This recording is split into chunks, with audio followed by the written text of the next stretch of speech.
सद्गुरु स्वामी कृष्णानंद जी महाराज द्वारा जपजी साहिब भाष्य।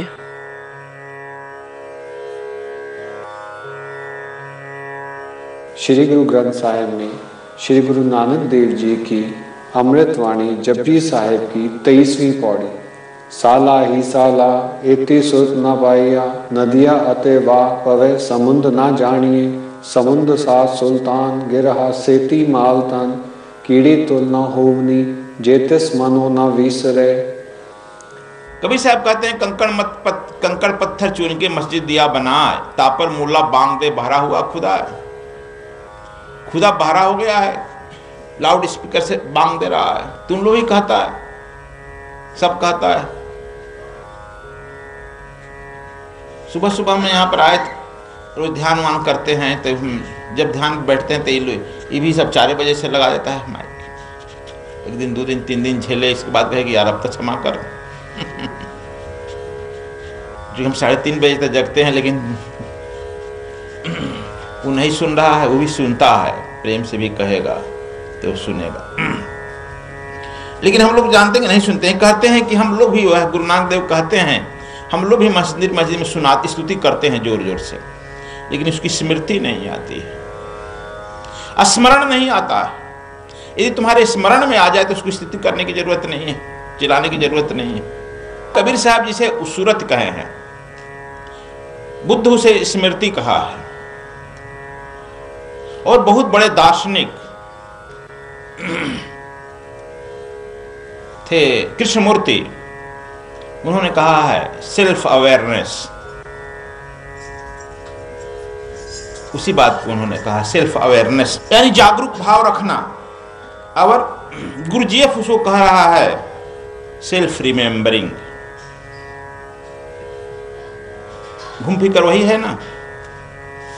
कबीर जिसको सूरत कह रहे हैं, ये भी सूरत कह रहे हैं। यह घूम फिकर अवेयरनेस, सेल्फ अवेयरनेस। तुम सजग रहो, सबन जीवन का दाता सो मैं बिसर न जाऊं, उसे मैं विस्मृत न हूं, स्मरण में बना रहे।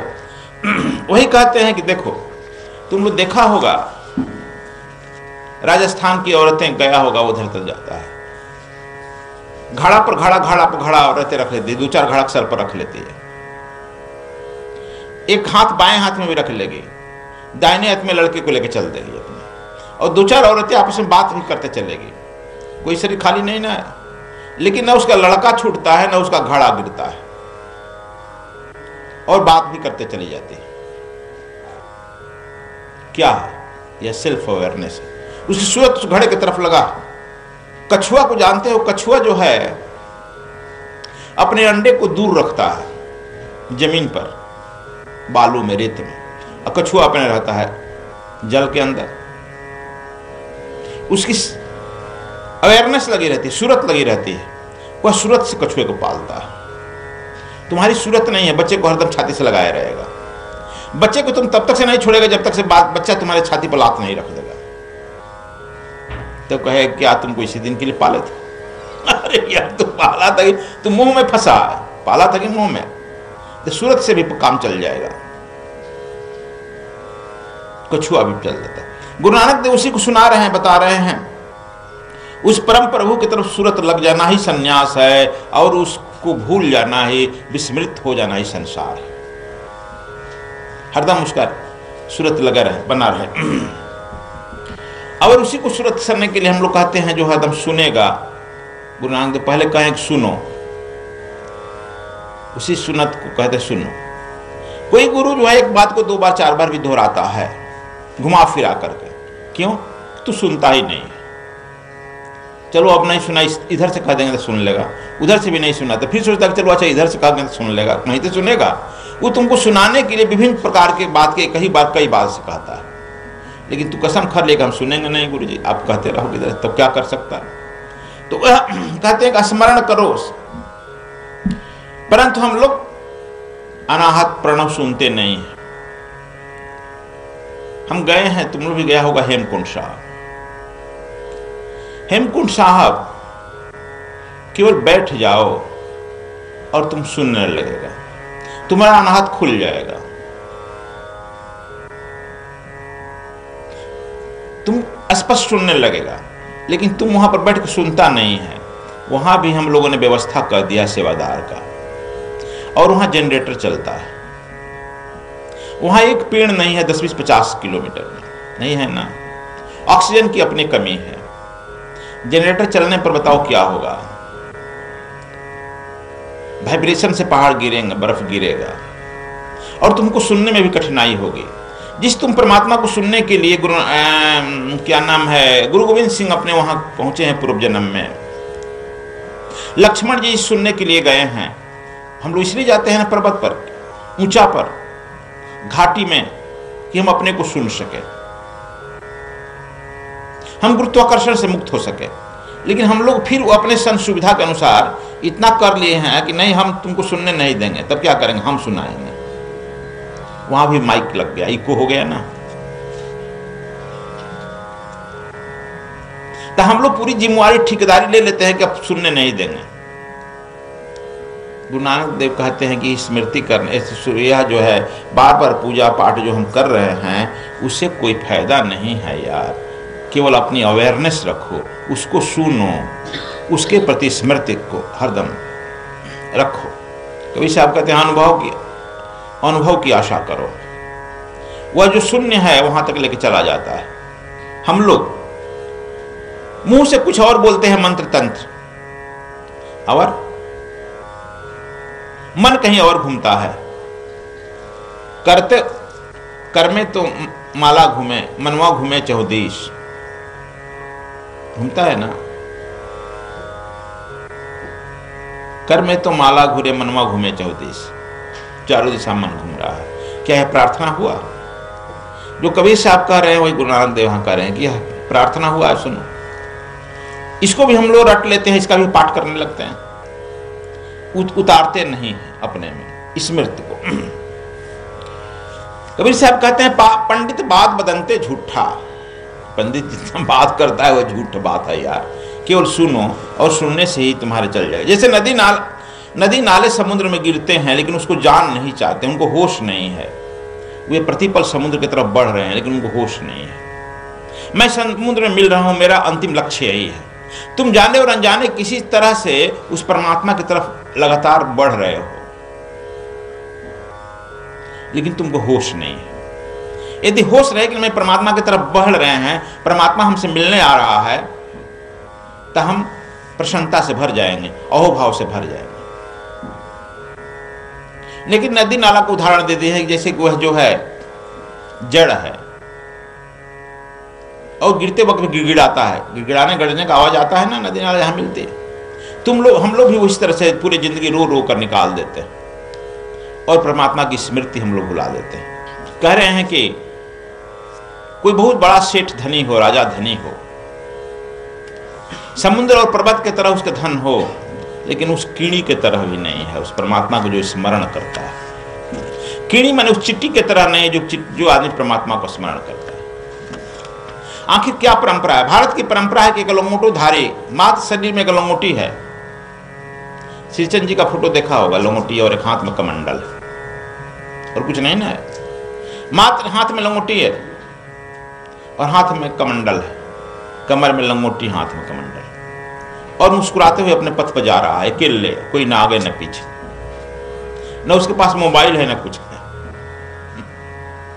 लेकिन उधर से राजा जब सामने से आता है, वह राजा भी हाथी से राजा आता है, उसके पास प्लाटन रहता है, फोर्स रहता है। राजा भी हाथी से उतर करके उस लंगोटीधारी को साष्टांग प्रणाम करता है। उस साधु के, उस सन्यासी का भी पैर भी नंगा है, धूल लगा है। राजा का जो है सिर मुकुटधारी है, और वह साधु सन्यासी जो है अपना धूल जटित पैर को उस राजा के सिर पर रख देता है, कहता है तथास्तु राजन। और राजा की सारी पलटन जो है रास्ता छोड़ देती है। वह अकेले लंगोटीधारी, कमंडलधारी मुस्कुराते हुए श्री राम कहते हुए आगे बढ़ जाता है। आखिर क्यों इसको महत्ता दी गई? अब समझ गया? जो गुरु नानक देव कहे कि चिट्टी जो है उसकी महत्ता ज्यादा है पहाड़ के तरह जो राजा सम्राट धन है उससे ज्यादा, क्योंकि वह जो है परमात्मा को स्मरण कर रहा है, वह परमात्मा को स्मरण नहीं कर रहा है। धन की कीमत कभी नहीं रही है समझने वालों के लिए। कीमत रहती है परमात्मा को स्मरण करके। बहुत सारे राजा हुए, धनी लोग हुए इस पृथ्वी पर, कोई याद है जिसकी तुम जयंती मनाता हो? गुरु नानक देव शायद अपने जीवन काल में कहीं एक आवास नहीं बना पाए। करतारपुर में जो खेती करते थे वो एक मुसलमान का जमीन था, छोड़ दिया था, बंजर था, वो जाकर करने लगे थे। मां बाप जो थे देखे कि लड़का तेज नहीं है, चलाक नहीं है, तो वह कुछ हिस्सा नहीं दिए थे। कालू बेदी कोई जगह नहीं बना पाए थे पूरे जीवन काल में। आज इस पृथ्वी पर उनसे भी ज्यादा किसी को घर है, उनसे भी ज्यादा किसी की कीमत महत्व है। मैं देख रहा था पेपर में उस दिन कि राष्ट्रपति भवन में भी गुरु नानक जयंती पाठ हो रहा था। राष्ट्रपति और प्रधानमंत्री नरेंद्र मोदी भी बैठे थे। यह बात आज चरितार्थ हो गई कि पहाड़ के तरह तुम्हारी धन संपत्ति है और एक कीड़ी है, तो वह यदि परमात्मा को स्मृत करती है तो उसकी ही कीमत है। पलटू दास का नाम सुना होगा। पलटू दास बनिया थे। हालांकि बनिया लोग साधु नहीं बनते हैं। एक पलटू दास बने। पलटू दास पूरे जिंदगी भर कहते रहे कोई एक लड़का दे दो हमको साधु बनने के लिए, कोई नहीं गया। कहा कि धन ले लो, लड़का क्यों हम लोग दें? साधु बनने के लिए कहते बिजनेस कौन करेगा? अभी भी उनके गद्दी पर ब्राह्मण बैठा है। पलटू दास भी लेकिन भोजन प्राप्त रहा उनके आश्रम में, अयोध्या में। उनके लोगों ने कहा कि परमात्मा का, लक्ष्मी का कुछ गुणगान करो तब ना लक्ष्मी आएगी।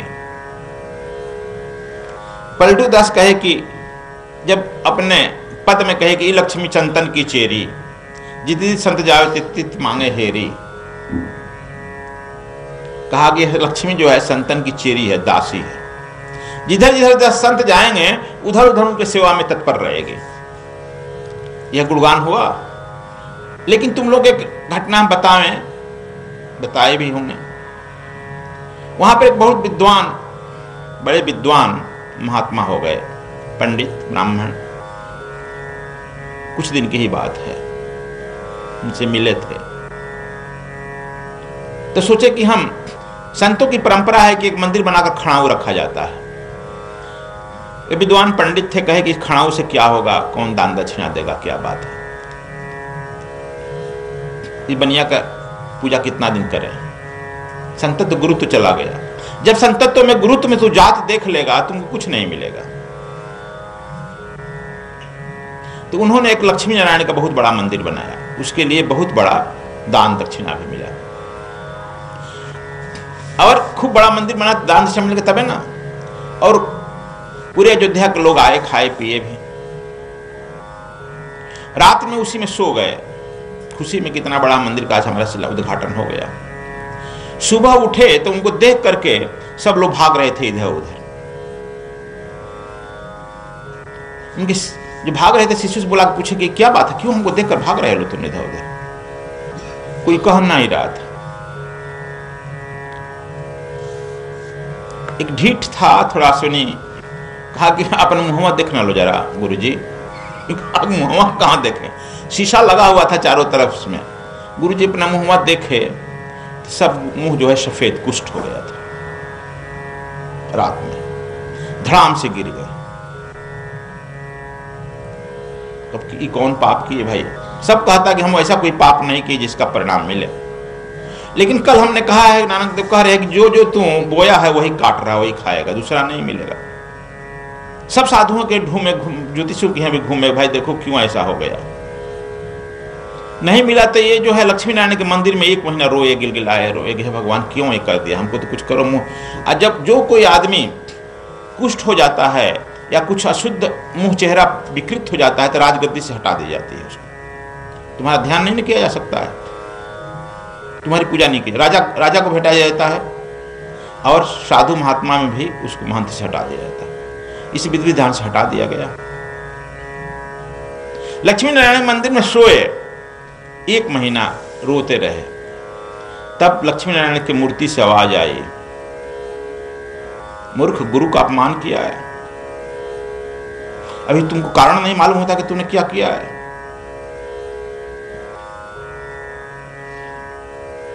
जब जब मेरा जन्म होता है तो मैं भी गुरु गृह जाता हूं। गुरु गृह पढ़न गए रघुराई, अल्पकाल विद्या बहु पाई। जब मैं इस पृथ्वी पर अवतरण लेता हूं तब पहले सबसे पहले गुरु गृह जाता हूं, गुरु की सेवा करता हूं। संत परंपरा में कबीर साहब भी कहे, गुरु से रामकृष्ण से को बड़ा, 3 लोक के वे धनी गुरु आगे आधीन। 3 लोक 14 भुवन में गुरु से बड़ा न कोई, करता करे न कर सके, गुरु करे सो हो। कबीर साहब कहें, करता करे सो नहीं होगा, गुरु करेगा तो हो जाएगा। तुमने ऐसा क्यों अपमान किया इस गुरु? गुरु गादी है, खड़ाऊ है, मेरा मूर्ति बनाया क्यों? मैं भी गुरु भक्त हूं, इसलिए तुझे दंडित किया गया। फिर रोए गिलगिलाए कि सरकार से कोई उपाय बताइए।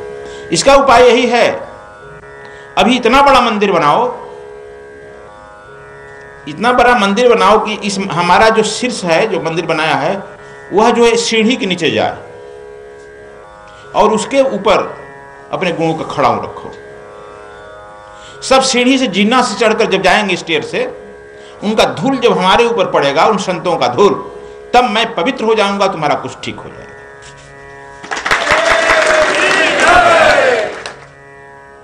ये सत्य बात कह रहे हैं तुम लोग से।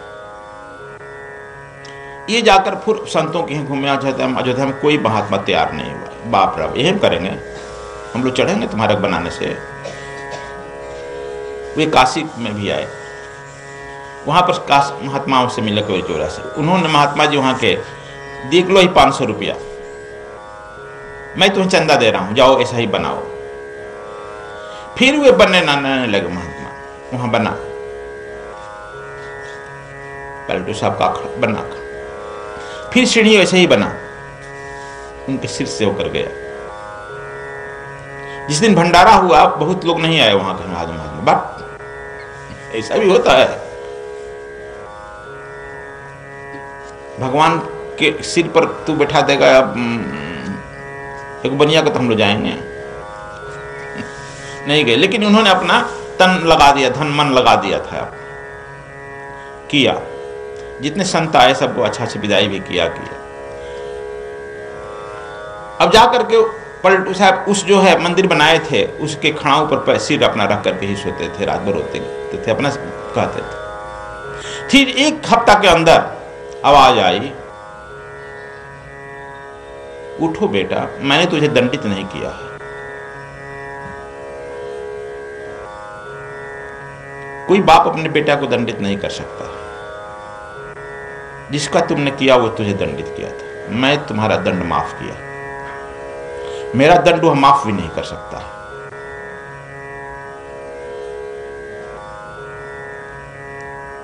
परमात्मा जब बिगड़ता है तो गुरु खड़ा हो जाता है बीच में, जब गुरु बिगड़ता है तो परमात्मा खड़ा हट जाता है। इसलिए मैं तुझे माफ किया। हड़बड़ा कर उठे, दौड़े, जाकर फिर शीशा में अपना मुंह देखे ना तो कुष्ठ खत्म हो गया था, पूर्ववत चेहरा पर शाइनिंग आ गई थी। इसके बाद अभी भी हैं, लेकिन वे जो हैं महंती से हट गए कि मैं नहीं करूंगा, अब हम कर्मकांड पूजा से हट गए, मैं अब केवल गुरु जी की ही भक्ति करूंगा। इस पर तो ताली बजाओ कम से कम।